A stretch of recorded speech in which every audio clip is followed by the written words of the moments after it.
Hello everyone, the December Review here, back again with part 2 of my favorite TV show theme songs. The list for my initial video was difficult to create, as there's no shortage of memorable TV show theme songs over the decades, and a few notable ones had to be left off that list. Yes, that one might have made the cut this time. So here are 10 more of the December Review's favorite theme songs. Okay, wait your turn, please.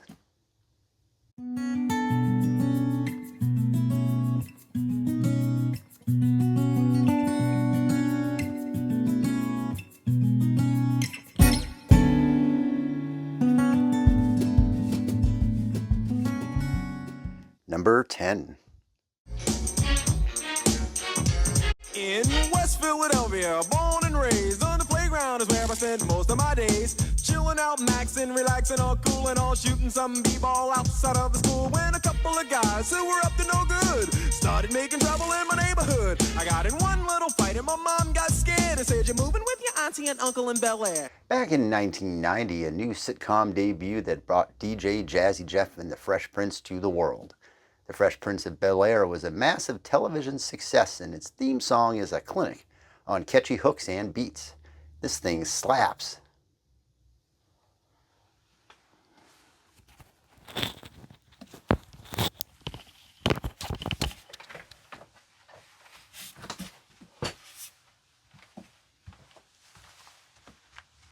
With lyrics written by Will Smith and the music by legendary producer Quincy Jones, and originally titled Yo Home to Bel-Air, the song tells the origin story of the series and sets up the viewer for the show's narrative. Before Will Smith became a huge movie star, he was already a huge music star, with multi-platinum sales of his work with Jazzy Jeff. Side note, they also put out the excellent Nightmare on My Street, which was great to see if you happen to be a fan of Freddy Krueger in the 80s. He wears the same hat and sweater every single day, and even if it's hot outside, he wears it anyway. He's gone when I'm awake, but he shows up when I'm asleep. I can't believe that there's a nightmare on my street. Fresh Prince of Bel-Air's crossover appeal throughout its 6 seasons helped change the landscape of culture. Oh, and it also brought us the Carlton Dance. Number 9. Streaks on the china, never mattered before. Who cared when you drop kicked your jacket as you came through the door? No one glared, but sometimes things get turned around and no one spared. All hands look out below. There's a change in the status quo. Gonna need all the help that we can get. According to our new arrival, life is more than mere survival. We just might live the good life yet.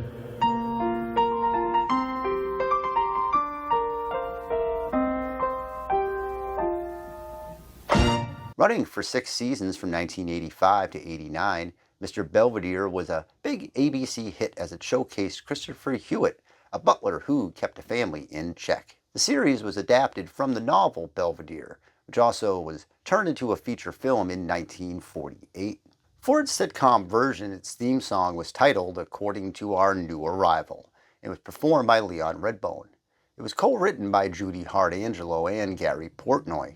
Gary's name has come up before, as he also co-wrote the Cheers theme song as well. The song is a catchy, upbeat number and a personal favorite of mine growing up.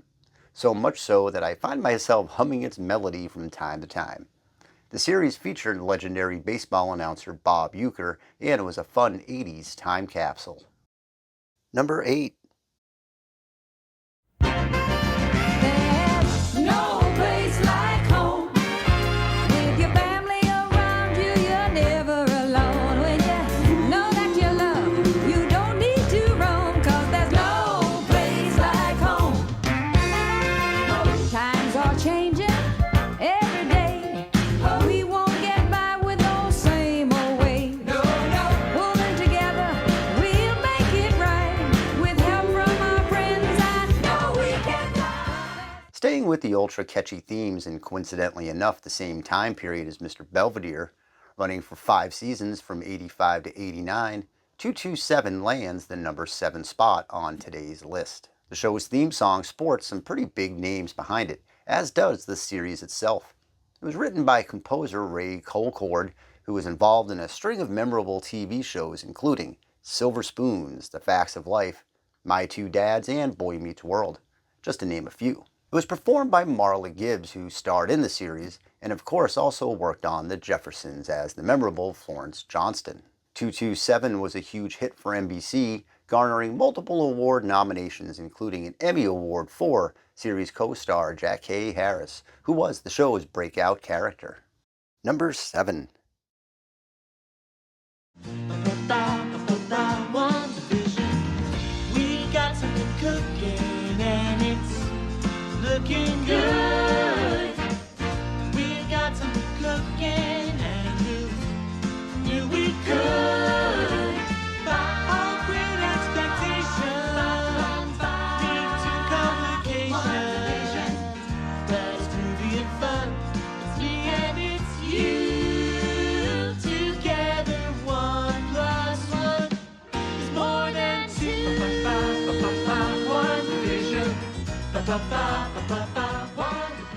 WandaVision. WandaVision. For my money, it's one of, if not the best thing to come out of the Marvel Universe in the past 2 decades. From a creative standpoint, the concept of creating a sitcom-style show for the Scarlet Witch, who is coming off of years of personal tragedy, was a grand slam adaptation from the comic book run it was all based off of.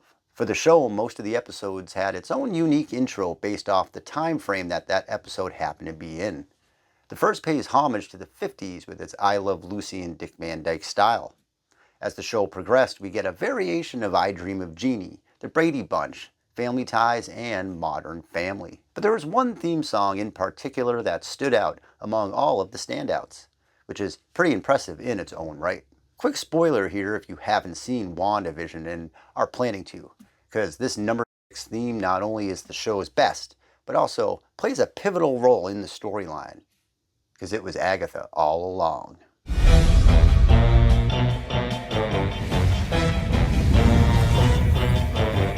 Who's been messing up everything? It's been Agatha all along.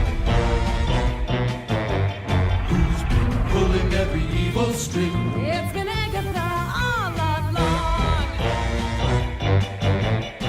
She's insidious, so perfidious that you haven't even noticed, and the pity is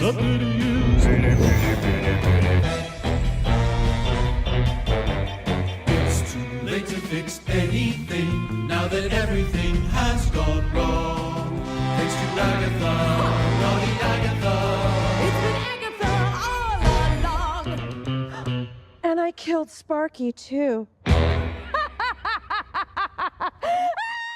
After reaching her breaking point during Endgame, the supremely magical Wanda Maximoff walls off a town and creates her own new reality, one complete with Vision by her side and an idyllic family to call her own. But something keeps throwing things off for the well-intended witch, and during episode 7 reveal, a new antagonist and theme song was created. The song was written and composed by Christine Anderson Lopez and Robert Lopez, and performed by Catherine Hahn herself, aka Agatha Harkness. The song managed to be a fun riff on the Munsters and Addams family, while also answering many of the burning questions that the series had been exceptionally building to that point. In fact, it works so well that Agatha will have her own TV series coming out later this year, which will be appointment viewing for me.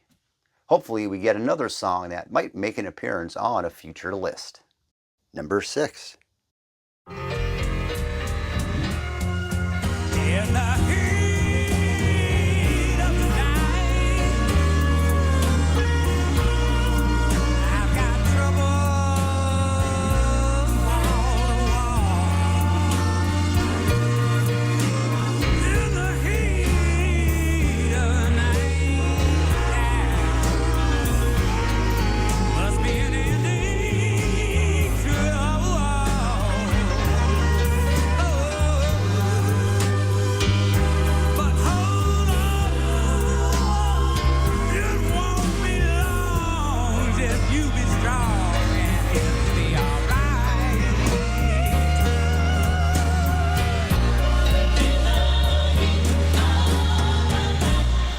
in the heat of the night.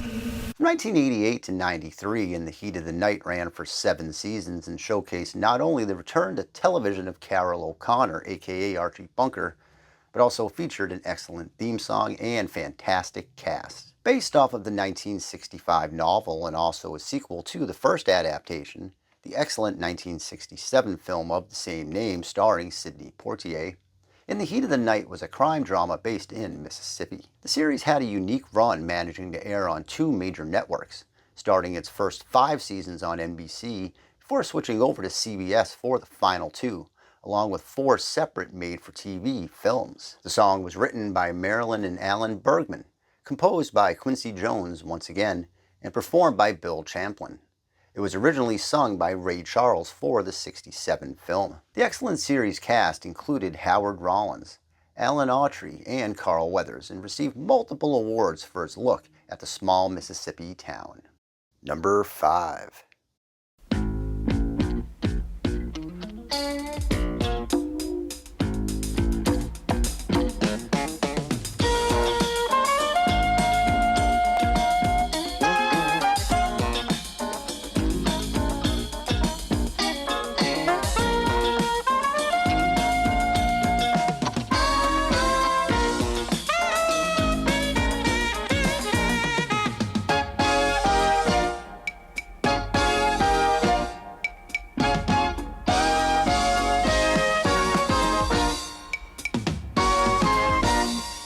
Heading back to the 80s sitcom world, Night Court makes the list at number 5. Airing for 9 seasons from 1984 to 91, the series was a smash hit for NBC. The Manhattan Court series starred Harry Anderson, John Larroquette, Marky Post, and a whole host of other notable members of the zany show. Its theme song was quite memorable for its saxophone-leading jazz riffs and distinctive New York City backdrop. It was written by Jack Elliott with Ernie Watts on said sax. The theme is considered one of the best from its generation and was also used as the closing theme. And for many seasons, right at the end of the show, a loud laugh can be heard, freaking people out over and over again as the show ran in syndication.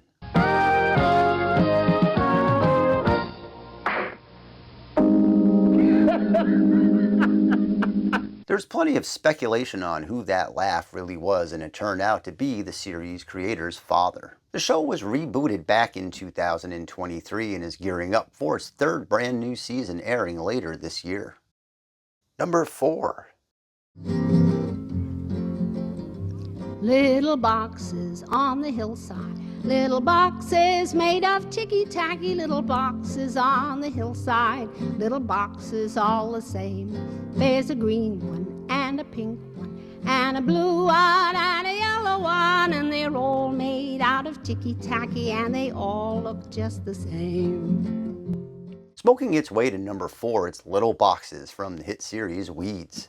The show ran for 8 seasons, from 2005 to 2012 on Showtime. The 1962 song, written by Malvina Reynolds, cast a cynical yet prophetic look at the suburban housing landscape that was beginning to bloom at that time. It's another catchy song, setting its sights on the sameness of the subject matter. The series followed Mary Louise Parker, who decides to get involved in some weeds business to support her family, and the shenanigans ensued.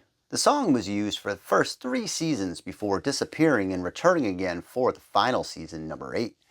As the show's narrative took its family away from the suburbs, the song went away as well, which was a clever nod to the overall series arc. For its first season, the song was performed by its creator, Reynolds, then took off into a world of its own as a new version of the song was sung by a different performer, which was used for each episode. There's a pretty interesting list of people who were involved, from channel favorite Amy Mann to Elvis Costello, Regina Spektor, Linkin Park, Steve Martin, and Joan Baez, just to name a few. Plus, Adrian Monk's personal favorite, Randy Newman, opened up season 3.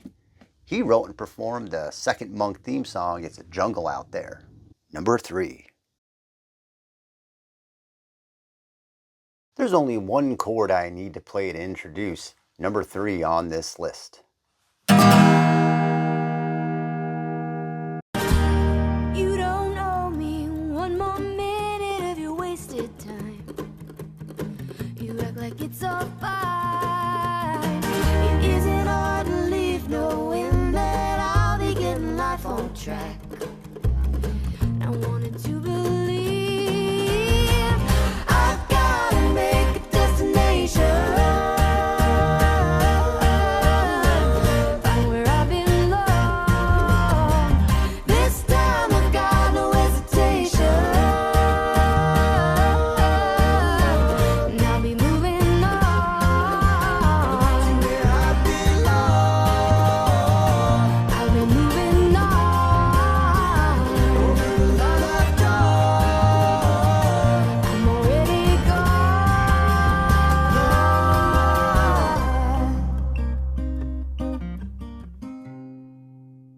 Sweet Magnolias is the hit Netflix show that features a group of friends who live in Serenity, South Carolina. This exceptionally well-written and acted show boasts a pretty solid soundtrack on its own right, but it's that theme song that makes the biggest impact. Written and performed by the band Nickel Creek, the song Destination zeroes in on the show's theme of motivation and self-assurance. It's an upbeat and aggressive relationship send-off that fits seamlessly with the series' vibes. Joanna Garcia Swisher is front and center, with Brooke Elliott by her side, and Heather Headley, in a career-defining, awards-worthy performance, makes up our Sweet Magnolias, who try and maintain sanity throughout their journey. The much-anticipated Season 4 is on its way soon, and you can start from the beginning for the first 3 seasons right now on Netflix. It's a great show. Number 2. Okay, cue the music.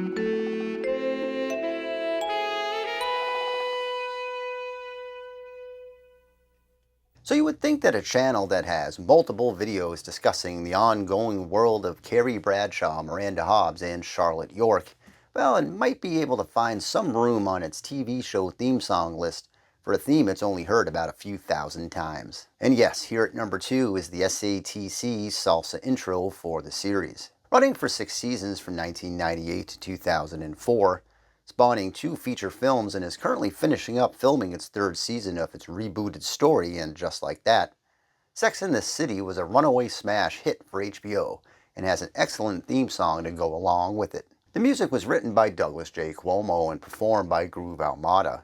The show's intro shows us lead Carrie in the Manhattan landscape while the salsa beat keeps things moving along. The show itself has a heavy influence of cha-cha throughout its series soundtrack, with an excellent score that features many callbacks and music cues throughout its run. In fact, while And Just Like That doesn't use the theme song, deciding to forego the traditional formula, it does sprinkle in a few familiar arrangements, which makes it a little side quest game to explore while watching the series. I will of course be back with the weekly recaps once the series returns for Season 3. I like to eventually get into the SATC side of the show more with some season retrospectives, which will happen down the line. Might take a while, so I'm sorry I can't. Don't hate me. That joke never fails. Or works. Read it and weep, my friends. I'm sorry I can't. Don't hate me. Number 1. Gonna be famous forever, 'cause forever's too short. Gonna be famous together, 'cause that's one more than together. Girls 5 Eva is the excellent series featuring Sarah Bareilles, Renee Elise Goldsberry, Paula Pell, and Busy Phillips. They were a one-hit wonder group back in the early 2000s and eventually went their own way. Decades later, a current rapper samples their big hit, and the group gets back together to give the music dream another chance. Originally aired on the Peacock network for the first 2 seasons, then picked up by Netflix for its third and hopefully future runs, G5E is a funny and crazy traveling circus show of the lives of the group trying to get by. Its theme song, along with the soundtrack to all of the seasons, has been a hodgepodge of writing credits by the cast members and others on the show. And you don't just get that theme here. There are multiple original songs that range from slightly sincere to all-out joke fest, with the latter usually winning the concept. Yes, the soundtrack is in on the joke, so for fans of Sarah Bareilles, there won't be another Bluebird or Islands found here, but that's okay because this cast is just so great together, and the theme song is just too catchy. You can catch up on the series or start from the beginning right now on Netflix. So that will do it for part 2 of this Summer Review's favorite TV show theme songs. There's never a shortage of great ones to choose from, and I had to cut a whole bunch off this list, so maybe part 3 will be just around the corner. Thank you for watching, and let me know your favorite TV show theme songs in the comments section below. Down